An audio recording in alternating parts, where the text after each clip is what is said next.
विक्रम संवत के प्राचीन काल में हिमालय की तराई में फैला था एक अद्वितीय साम्राज्य चंद्रगढ़। चंद्रवंश के इस साम्राज्य के सिंहासन पर विराजमान थे महाराज सोमकेतु और उनके इकलौते पुत्र थे राजकुमार इंद्रसेन। इंद्रसेन का रूप, पराक्रम और विद्या ऐसे थे जैसे स्वयं चंद्रदेव का वरदान हो। गौरवर्ण, तीखी नाक, विशाल भुजाएं और शांत चित्त, वह युवाओं में अद्वितीय थे। महारथी, विद्वान और अत्यंत करुणाशील, प्रजा उन्हें देव स्वरूप मानती थी। किंतु भीतर कहीं इंद्रसेन का हृदय एक अजीब सी शून्यता से भरा था, एक ऐसा खालीपन जिसे कोई भी विजय, कोई भी सम्मान भर नहीं सकता था। रात्रियों में जब पूर्णिमा का चंद्रमा आकाश में अपनी शीतल चांदनी बिखेरता, इंद्रसेन राजमहल के महाकक्ष से निकलकर गुप्त उपवन की ओर निकल जाते। वहां चांदनी में नहाए पुष्पों के बीच बैठकर वे कुछ ऐसा अनुभव करते जो शब्दों में नहीं बंधता, जैसे कोई अदृश्य पुकार उन्हें बुला रही हो। एक रात जब वसंत अपनी पूरी सुगंध के साथ महक रहा था, इंद्रसेन ने एक विचित्र स्वप्न देखा। स्वप्न में चंद्रमा के प्रकाश में एक रूपहली नदी किनारे वह खड़े थे और उनके सम्मुख थी एक दिव्य नारी। उसका रूप ऐसा था जैसे पूर्णिमा स्वयं साकार हो गई हो। नयन कमल दल से भी कोमल, केश काले बादलों से भी घने और मुखमंडल पर ऐसी उदासी कि स्वयं ऋतुएं थम जाएं। वह नारी मौन थी, किंतु उसकी आंखें पुकार रही थीं, जैसे वह इंद्रसेन से कोई सहायता मांग रही हो। उसके होंठ हिले पर शब्द नहीं निकले। एक क्षीण स्वर मात्र इंद्रसेन के हृदय में गूंज उठा, मुक्ति। स्वप्न टूट गया। इंद्रसेन घबराकर उठ बैठे। उनके हृदय में एक असहनीय पीड़ा का अनुभव हुआ, जैसे कोई अत्यंत प्रिय वस्तु विलुप्त हो गई हो। उस रात से उनका जीवन बदल गया। स्वप्नों के वशीभूत होकर इंद्रसेन ने महल के बाहर का एक मार्ग पकड़ा। वह मार्ग घने वनों से होकर जाता था, जहां साधारण मनुष्यों के कदम भी कांपते थे। पर इंद्रसेन को किसी भय का अनुभव नहीं हुआ। अंधकार और कोहरे से भरे उस वन में वह आगे बढ़ते गए, जैसे कोई अदृश्य शक्ति उन्हें खींच रही हो। अचानक एक सरोवर दिखाई दिया, चांदनी में नहाया हुआ, शांत और दैवीय। उस सरोवर के मध्य में झलकमलों के बीच बैठी थी वही नारी, बिल्कुल वैसी ही जैसी उनके स्वप्नों में थी। राजकुमार कुछ क्षणों तक स्तब्ध खड़े रहे। वह नारी उन्हें देख रही थी। उसकी आंखों में करुणा, भय और आशा का विचित्र संगम था। इंद्रसेन ने धीमे स्वर में पूछा, देवी आप कौन हैं? नारी का स्वर हवा में लहराया, मैं लावण्य की हूँ, एक शापित अप्सरा। उसकी आवाज में पीड़ा थी, लेकिन साथ ही अद्भुत मिठास भी। चंद्रमा की चांदनी में लावण्यकी ने अपना रहस्य उद्घाटन किया। वह देवलोक की एक अप्सरा थी, नृत्य और सौंदर्य में अद्वितीय। किंतु एक दिन उसने एक देवता के अभिमान को ठेस पहुंचा दी थी। क्रोधित होकर उस देवता ने उसे पृथ्वी पर फेंक दिया और शाप दिया, तू तब तक पृथ्वी पर भटकेगी जब तक कोई मानव अपने प्राणों का त्याग कर तुझे मुक्त न करे। किंतु शाप की एक गुप्त रेखा थी, यदि कोई मानव तुझसे निश्चल प्रेम करे, बिना वासना, बिना स्वार्थ, केवल प्रेम, तो तेरा शाप कट सकता है।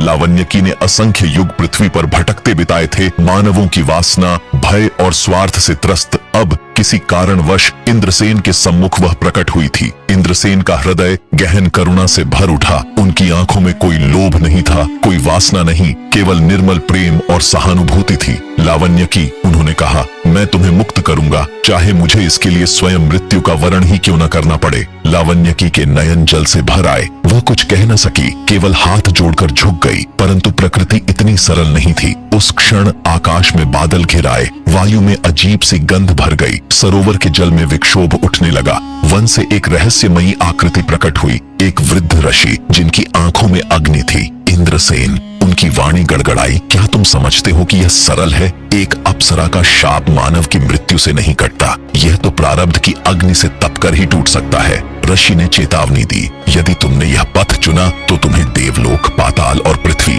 तीनों का कोप सहना पड़ेगा। तुम्हारा राज्य संकट में आएगा और तुम्हारा हृदय अग्निपथ से गुजरेगा। क्या तुम तैयार हो? इंद्रसेन ने बिना डगमगाए उत्तर दिया, मैं तैयार हूँ। प्रेम के लिए, करुणा के लिए मैं सब कुछ सहने को तत्पर हूँ। ऋषि ने अपने कमंडलू से जल छिड़का। उस क्षण लावण्यकी के स्वरूप में परिवर्तन आया। अब वह और भी दिव्य लगने लगी, पर उसके चारों ओर एक अदृश्य बेड़ियां दिखाई दी, जैसे समय ने उसे जकड़ रखा हो। ऋषि बोले, पहला परीक्षण आरंभ हो चुका है। अगली पूर्णिमा से पूर्व यदि तुम्हारा प्रेम अविचलित रहा तो शाप की पहली गांठ खुलेगी, अन्यथा ऋषि ने वाक्य अधूरा छोड़ दिया और अदृश्य हो गए। उस रात चंद्रमा के नीचे इंद्रसेन और लावण्यकी ने प्रतिज्ञा की। एक दूसरे के सामने बैठकर हाथों में हाथ लिए उन्होंने प्रण किया कि चाहे जितनी भी बाधाएं आएं, वे साथ रहेंगे। उनका प्रेम किसी कामना या लोभ पर आधारित नहीं था, वह शुद्ध था, निर्मल था और इसी में उनकी विजय का रहस्य छिपा था। इंद्रसेन जब महल लौटे तो उनके चेहरे पर गहरी गंभीरता थी। महाराज सोमकेतु ने पुत्र के चेहरे पर आए परिवर्तन को भांप लिया। दरबार में मंत्रणा बैठी, मंत्रियों ने कानाफूसी करने लगा। राजकुमार किसी मायावी स्त्री के वश में आ गए हैं, यह चंद्रवंश के लिए संकट है। कुछ दरबारियों ने राजा के कान में भी भर दिया कि इंद्रसेन पर कोई अपशकुन मंडरा रहा है। महाराज परेशान हो उठे। उन्होंने महल के मुख्य राजपुरोहित को बुलाया। राजपुरोहित ने तिलक करते हुए कहा, राजकुमार पर कोई दिव्य प्रभाव है, यदि समय रहते साधना न करवाई गई तो राज्य संकट में पड़ सकता है। इंद्रसेन ने सब सुना किंतु मौन रहे। वह जानते थे कि जो पथ उन्होंने चुना है वह सरल नहीं, पर लावण्यकी को छोड़ भी असंभव है। समय तेजी से बीत रहा था, पूर्णिमा निकट आ रही थी। इंद्रसेन हर रात्रि गुप्त सरोवर में लावण्यकी से मिलने जाते। वह दोनों चांदनी के नीचे बैठकर एक दूसरे की पीड़ा को सुनते बिना किसी अपेक्षा के, किंतु प्रकृति उनकी परीक्षा लेने लगी थी। एक रात जब इंद्रसेन सरोवर पर पहुंचे तो लावण्यकी गायब थी। केवल एक कंचुक कपड़ा कमल पुष्प पर रखा हुआ था। इंद्रसेन के हृदय में भय समा गया। उन्होंने जंगल छान मारा, वनों में पुकारा, लावण्यकी, लावण्यकी। अचानक एक वृक्ष के नीचे उन्हें वह मिल गई, मूर्छित अवस्था में। उसके शरीर पर रहस्यमयी नाग के निशान थे, जैसे किसी मायावी शक्ति ने उसे जकड़ लिया हो। इंद्रसेन ने उसे उठाया और अपने बाहुपाश में भरकर मंद स्वर में बोलने लगा, डरो मत, मैं यही हूँ। लावण्यकी की आंखों से अश्रुधारा बह निकली। उसने बमुश्किल फुसफुसाया, कोई शक्ति हमें अलग करना चाहती है। उस रात जब चंद्रमा अपने चरम पर था, वनों के बीच एक रहस्यमयी रथ उतरा। रथ से उतरा एक तेजस्वी परंतु भयावह पुरुष, राक्षसी आभा से युक्त, जिसका नाम था वासुकेतु। वासुकेतु देवलोक का अपदस्थ गंधर्व था, जो स्वयं भी अप्सराओं पर अधिकार जमाना चाहता था। उसने लावण्यकी को देखते ही गर्जा, तू मेरी होगी, चाहे तेरी इच्छा हो या नहीं। इंद्रसेन वासुकेतु के सम्मुख खड़े हो गए। उनके हाथ में तलवार चमकी, पर वासुकेतु केवल हंसा। मानव, तुझे नहीं पता कि तू किससे भिड़ रहा है।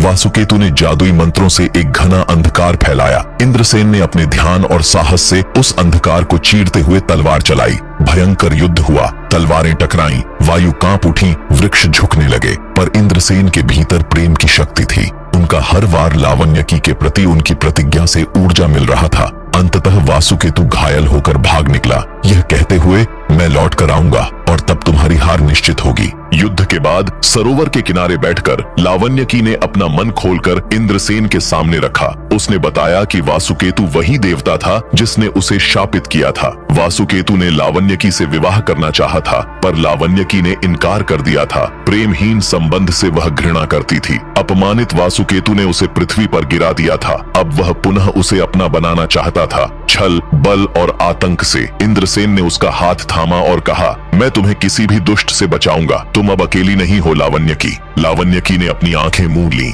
उनके भीतर पहली बार आशा की लौ जली। पूर्णिमा की रात आ गई। सरोवर के किनारे दोनों प्रेमियों ने ध्यान साधना शुरू की, किंतु तभी आकाश से वज्रपात हुआ। अदृश्य देवगणों की वाणी गूंजी, मानव, यदि तेरा प्रेम सच्चा है तो अग्निपथ से गुजर कर दिखा।